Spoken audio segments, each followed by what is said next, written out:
کوئی حسین جیسا نواسا نہیں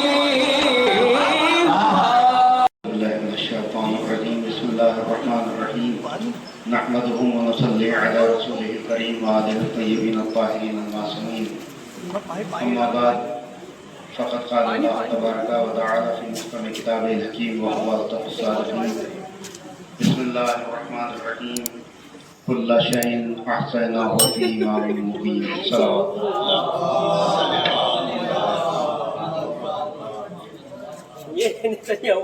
ماشاءاللہ سے ہمارا یہ جشن اپنے آفتاب کے ساتھ اور اپنے کمال کے ساتھ اپنی منزل تمام کمال تک پہنچا اور بہت اچھے مفاہیم بڑے اچھے اشعار سامنے آئے.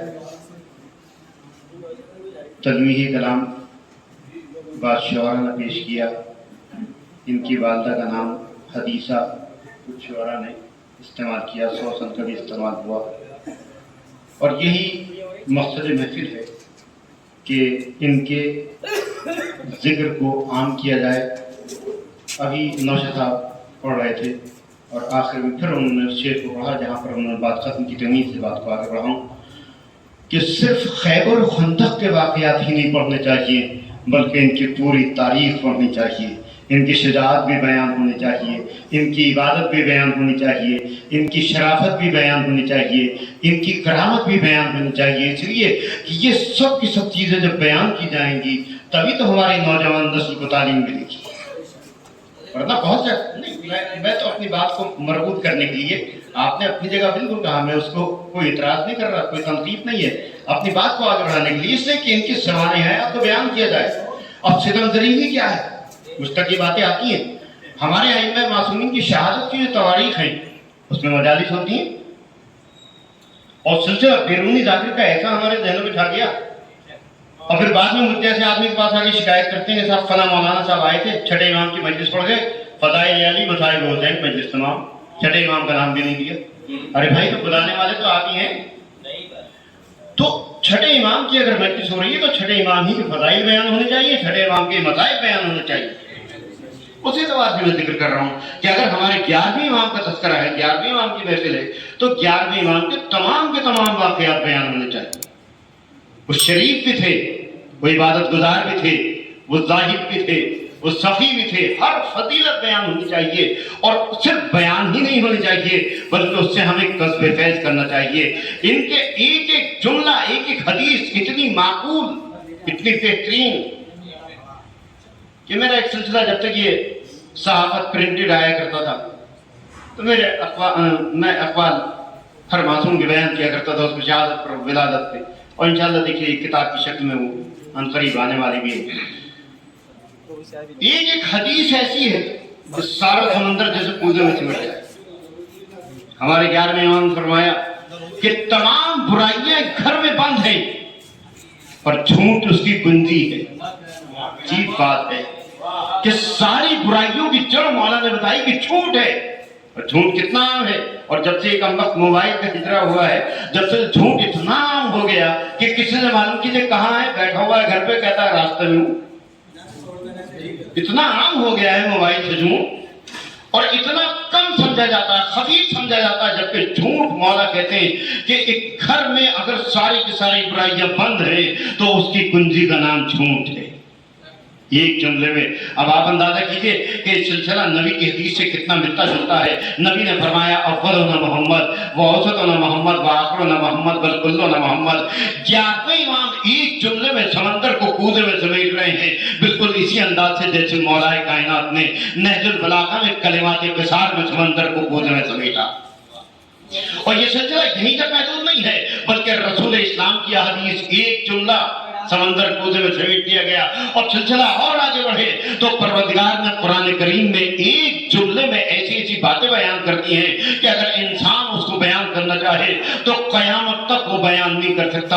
اسی لیے تو مولا کائنات نے کہا تھا کہ انا نقطۃ التی تحت الباء، میں ہی تو وہ نقطہ ہوں جو بے کے نیچے لگا ہوا ہے.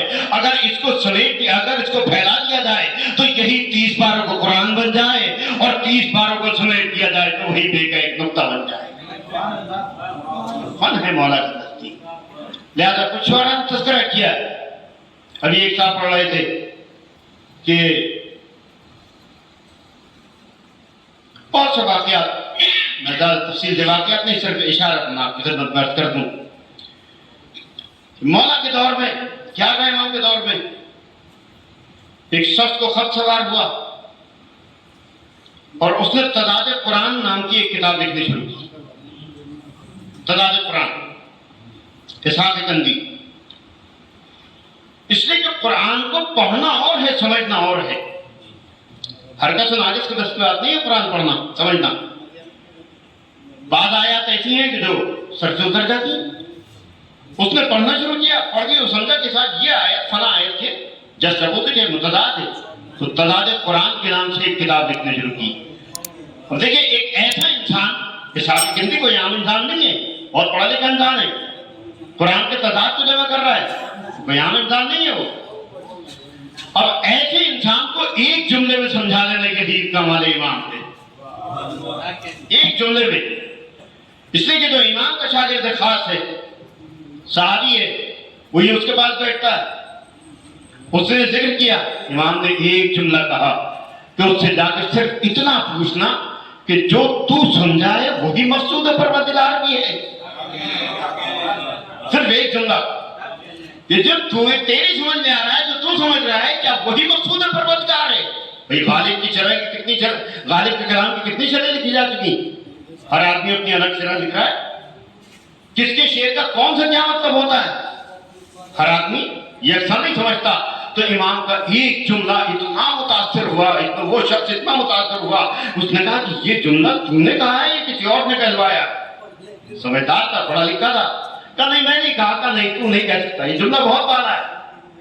کہا امام نے کہا ہے. کہا اب تو نے صحیح کہا. اور فوراً سے اس کتاب پر لکھی ہوئی کتاب کا آج کے نظر کرتی ہے، نظر آج کس کرتے ہیں. آپ اندازہ کیجیے کہ یہ ایمان کی منزل کہ ایک جملے میں اتنی بڑی بات بیان کر دی. کیوں؟ اس لیے کہ اللہ ان کی توصیف بیان کر رہا ہے، کل شیء احصیناہ فی امام مبین. ہم نے ہر چیز کا علم امام مبین میں سمو دیا.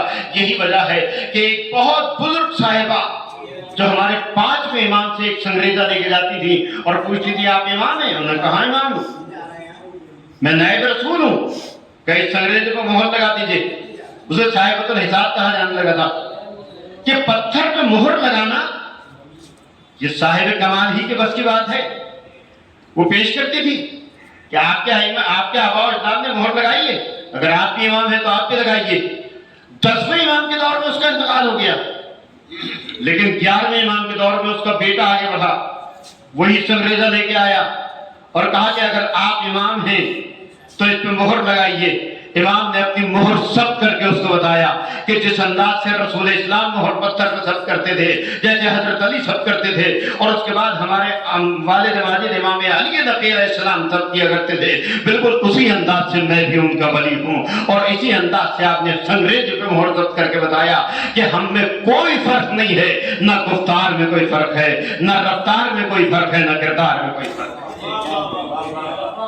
ساری چیزیں اس لیے بیان کی کہ یہ سارے فضائل بیان کرنا ہی کافی نہیں ہے، بلکہ ان فضائل کو سننے کے بعد ہمیں چاہیے کہ ہم اس سے قدم فیض کریں، ہم اس پہ عمل پیرا ہونے کی کوشش کریں. اگر وہ شجاع تھے تو صرف ہمیں شجاع ہونا کافی نہیں ہے، بلکہ ہمیں یہ بھی دیکھنا ہوگا کہ وہ کتنے عبادت گزار تھے، لہذا ہمیں عبادت گزار بھی بننا ہوگا. وہ کتنے سخی تھے، لہذا ہمیں سخی بھی بننا ہوگا. وہ کتنے شریف تھے، اس نے ہمیں شریف بھی بننا ہوگا. یعنی جتنے صفات ان کے اندر موجود تھے ان کو بیان بھی کرنا چاہیے اور ان سے قلب فیض بھی کرنا چاہیے. وآخر دعوانا ان الحمد للہ رب العالمین. اللہم بحق الزہرا وابیہا وبعلہا وبنیہا ورضا جو مومنین و مومنات پریشان حال ہیں ان کو پریشانیوں دور فرما، جو مریض ہیں انہیں شفاء کاملہ عطا فرما، جو حج و زیارات میں مشتاق ہیں انہیں حج و زیارات میں مشرف فرما. تمام اتباعت عالیات کی حفاظت، جہاں جہاں بھی مومنین اکرام ہیں ان کی جان مال عزت آبرو کی حفاظت فرما.